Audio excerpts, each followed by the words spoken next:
夢日記、視覚関係。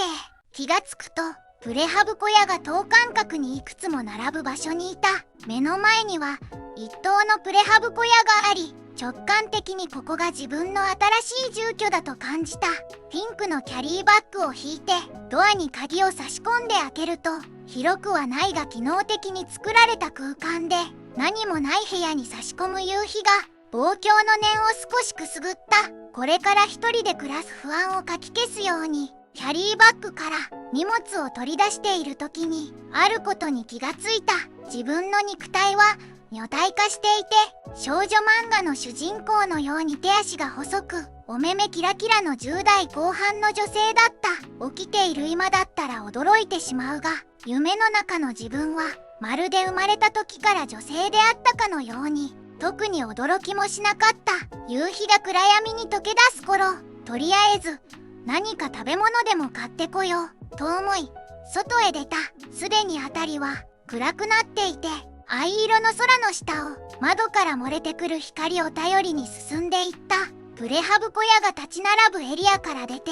少し歩くと、目の前に真っ暗な巨大な高層ビルが現れた。自分は迂回する気にも、ビルの中を通っていく気にもなれず、上を見上げると、どこかから、風に乗りなさい、という声が聞こえてきた。自分は、ああ風に乗ればいいのか、と納得し、次の瞬間、ビルの側面に沿って上昇していく風に乗って、宙を飛んでいた。ビルの屋上に降り立つと、そのまま反対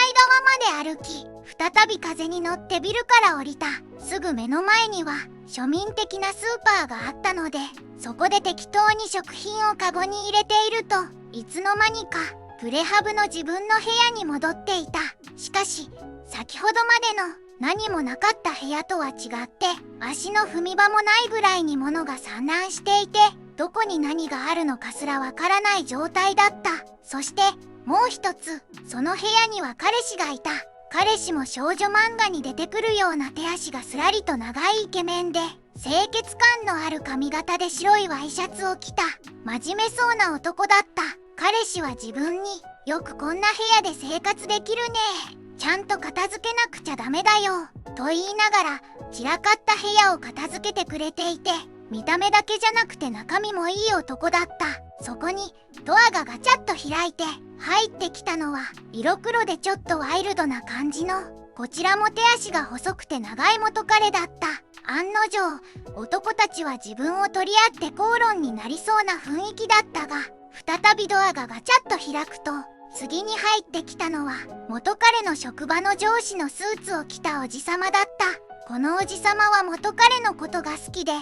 連れ戻しに来たらしかった。自分は、この視覚関係どうなっちゃうのと思っていたら、現実世界の心配事を思い出しておきました。最後まで見てくれてありがとう。また見てね。チャンネル登録お願いします。